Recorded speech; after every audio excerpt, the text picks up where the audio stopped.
నేనేమంటానంటే 72% మేము చేసామని చెప్తున్నాం, ఏమేం చేసామో కూడా చెప్తున్నాం. డబ్బులు ఎంత కేంద్ర ప్రభుత్వం నుంచి వచ్చాయి, ఎక్కడ యూటిలైజ్ చేసాము, ఎంత వర్త్ ఆఫ్ వర్క్ జరిగింది, ఎవ్రీథింగ్ ఈజ్ ఆన్ పేపర్ అండి. మేము మొన్న శ్వేతపత్రం ఇచ్చినప్పుడు అదే చెప్పాం. సో ఇప్పుడు కేంద్ర ప్రభుత్వం నుంచి ఇన్ని వేల కోట్లు వచ్చాయి, 11,000 చిల్లరో 12,000 కోట్లు వచ్చాయి, దానికి ఇంత వర్త్ ఆఫ్ వర్క్ చేసాం మేము. This is the thing. మీ ప్రభుత్వ హయాంలో ఓల్డ్ బిల్స్ ఓల్డ్ ఇవి కూడా కలిపి ఆల్మోస్ట్ ఒక 8,000 కోట్లు వచ్చాయండి వీళ్ళకి. 8,000 కోట్లు. That includes the rehabilitation staff also if I'm not wrong.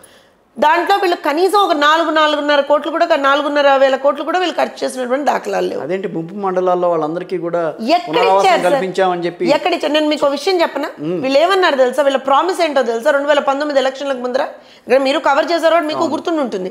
ఏమన్నారు? బ్రహ్మాండంగా సకల వసతులతోటి కాలనీలను నిర్మిస్తామన్నారు. దిక్కుమాలిన వీళ్ళ దౌర్భాగ్య మాటలు నిజంగా ఆ రోజు ప్రజలు ఓట్లేశారు. రాష్ట్రం ఇంత నాశనం అయిపోయింది 5 సంవత్సరాల పాటు. నేను ఒక విషయం చెప్తా, కనీసం ఒక ఇల్లు కట్టలేదండి. Forget about colonies. These people didn't even construct a single house. కాలనీలు మర్చిపోండి మీరు, సకల సౌకర్యాలు మళ్ళీ అక్కడ. ఓ ఇల్లు కట్టడానికి దిక్కు లేదురా నాయన నీకు. ప్రధానమంత్రి ఆవాస్ యోజన కింద కేంద్ర ప్రభుత్వం నుంచి నిధులు వస్తే దాన్ని కూడా మింగేశారు వీళ్ళు. ఎన్ని ఇల్లు కట్టారు చెప్పండి? 1 ఇల్లు కట్టానన్నాడు. 1 ఇల్లు మొత్తం 5 ఏళ్లలో.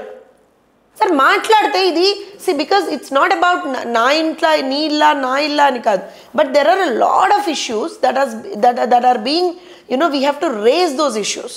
ఇవాళ పోలవరానికి సంబంధించి మేము మాట్లాడితే వాళ్ళకి కోపం వస్తుంది. మీరు శ్వేతపత్రం గురించి మాట్లాడారు. నేను శ్వేతపత్రం మీకు క్లియర్గా చెప్పాను కదా సార్, మా ప్రభుత్వ హయాంలో ఇన్ని డబ్బులు వచ్చాయి, మా ప్రభుత్వ హయాంలో మేము ఇంత ఖర్చు పెట్టాం, ఇంత వర్క్ చేసాం. 72% 72 నుంచి 73% సార్ అది. అవును, ఇన్ బిట్వీన్. నేను ఏమంటున్నా అంటే అవుట్ రైట్గా పోలవరం గురించి అర్థం కానటువంటి ఇరిగేషన్ మంత్రి వర్యుల్ని అడుగుతున్నాను. ఇద్దరున్నారు అంటే ఈయన నాకు అర్థం కాదన్నాడు. ఆయన ఎవడొస్తాడో రండ్రా బాబు అన్నాడు ఆ మహాన్ బాబుడు. ఎక్కడ పోయాడో ఎవరికి తెలియదు. So I'm not gonna talk about him. I'm talking about the latest X irrigation minister. ఈయన ఏమన్నాడు? పోలవరం గురించి నాకే అర్థం కాలేదు, ఇంకెవరికి అర్థమవుతుందండి అన్నాడు. నాయన, మీ ప్రభుత్వ హయాంలో ఎన్ని డబ్బులు కేంద్రం నుంచి వచ్చాయి, ఎంత మీరు ఖర్చు పెట్టారు, ఎంత పర్సంటేజ్ ఆఫ్ వర్క్ చేశారు, శ్వేతపత్రం రిలీజ్ చేయండి. శ్వేతపత్రం రిలీజ్ చేయండి సార్. శ్వేతపత్రం ఇప్పుడు నేను అసలు సబ్జెక్ట్ తీసుకుని పోనీ శ్వేతపత్రం అనడానికి వాళ్ళకి ఏమన్నా ఒక నిమిషం కిషోర్ గారు, శ్వేతపత్రం వైట్ పేపర్ అంటే ఏమన్నా భయం వేస్తుందేమో, దానికి బ్లూ పేపరో లేకపోతే వాళ్ళ పార్టీ రంగులు ఇచ్చిన పేపర్ అన్నా ఏమని చెప్పండి, ఏమని చెప్పండి సార్. పోనీ అదన్నా. ఇప్పుడు ఆ శ్వేతపత్రం అన్న సబ్జెక్ట్ నేనెందుకు తీసుకున్నానంటే అసలు దాంట్లో నిజాలు ఉంటాయి కదా శ్వేతపత్రం అనేది బయటికి రావడానికి అని చెప్పి మనం మాట్లాడుతున్నారు. అసలు ఏమున్నాయి, మీరు ఏం చేశారని చెప్పి నిజం బయట పెడతామని అంటున్నారు. అక్కడ ఏమైనా జరుగుంటే కదా మీరు నిజం వాస్తవం బయట పెడతామని చెప్పాలి కదా అన్న మాట అంటున్నారు. You have a copy of it. You have a copy of it. సింపుల్గా అలాంగ్ విత్ దిస్ ఇంటర్వ్యూ పక్కన శ్వేతపత్రం కూడా మీరు వేయండి, పక్కన విండోలో వేసినప్పుడు క్లియర్గా తెలుగుదేశం పార్టీ హయాంలో ఏమేం పని చేసామనేటువంటిది మేము ఆ శ్వేతపత్రంలో అంత క్లియర్గా ఇచ్చామండి. నేను ఒకటే అడుగుతున్నా, మిమ్మల్ని ఒక్కటే అడుగుతున్నాను, వైఎస్ఆర్సీపీ హయాంలో అంటే 2019 నుంచి 2024 వరకు పోలవరంలో మేము ఇది చేసామని చెప్పండి వాళ్ళని. లేదు. సో హూజ్ ఎట్ ఫాల్ట్ అండి? ఎవరు తప్పు చెప్పండి, ఎవరు తప్పు? పోనీ ఇదో విషయం సరే, అంటే వీళ్ళ తెలివితేటలు ఎంతగానో ఉన్నాయో మనం చూద్దాం.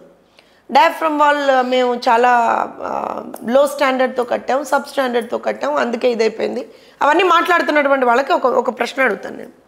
మరి ఏ మొహం పెట్టుకొని నువ్వు, ఎవరు చెప్పారని నువ్వు ఎంత చేసావని పోలవరానికి అసెంబ్లీలో చిటికలు సార్, అసెంబ్లీలో చిటికలేసి ఎప్పుడు వచ్చామన్నది కాదన్నా, బుల్లెట్ దిగిందా లేదా అన్నా, 2021 డిసెంబర్ అన్నా అని ఒకళ్ళు అంటారు, 2022 డిసెంబర్ అని ఒకళ్ళు అంటారు, వచ్చే ఖరీఫ్ అని ఒకళ్ళు అంటారు, వచ్చే రబీ అని ఒకళ్ళు అంటారు. అసలు what they have done in the assembly with Polavaram sir? ఎప్పుడు పోలవరం సబ్జెక్ట్ వచ్చిన అసెంబ్లీలో లిటరల్గా అబద్ధాలు మాట్లాడారు తప్పించి. అయిపోయింది 2022 డిసెంబర్ వరకు చేసేస్తాం. ఎట మాట్లాడావు మరి నువ్వు?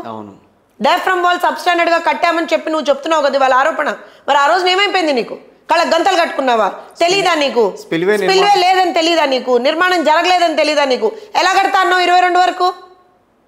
అరే మొన్నటికి మొన్నండి, even last year when they were speaking, last assembly sessions లోనే అనుకుంటా, if I'm not wrong, just before the left 25 వరకు కంప్లీట్ చేస్తామన్నాడు. ఎలా చేస్తామన్నాడు? టెక్నికల్ అథెంటిసిటీ ఏంటి దానికి? ఏముండదు, ఏం అడగకూడదు. మేము అడిగితే తెలుగుదేశం పార్టీ మా మీద అభండాలు వేస్తోంది. చంద్రబాబు నాయుడు గారు అందులో డబ్బులు మింగేశారు. ఏం మింగారు నాయన డబ్బులు చెప్పు నాకు? సాక్షాత్తు కేంద్ర ప్రభుత్వమే పార్లమెంట్లో అడిగినటువంటి ఒక ప్రశ్నకి కేంద్ర మంత్రి చాలా క్లియర్గా పోలవరంలో రూపాయి అవినీతి జరగలేదని చెప్పాడు కదా. పోనీ మీరు ఇక్కడ ఏడ్చారు కదా 5 సంవత్సరాలు, పోనీ 5 సంవత్సరాలు నువ్వేమన్నా ఎలికి తీసావా? రీటెండరింగ్ పెట్టారు కదా, మళ్ళీ ఎవరికి జరిగిపోయిందని చెప్పి ఎవరికి ఇచ్చారండి? లెట్స్ టాక్ సార్, ఎవరికి ఇచ్చారు? నువ్వు రీటెండరింగ్ పెట్టావు, ఏం బాగుకున్నావు రీటెండరింగ్ లో? ఏం చేసావు రాష్ట్రానికి? ఎన్ని వేల కోట్లు నువ్వు ఆదాయం చేసావు? మాట్లాడదామా?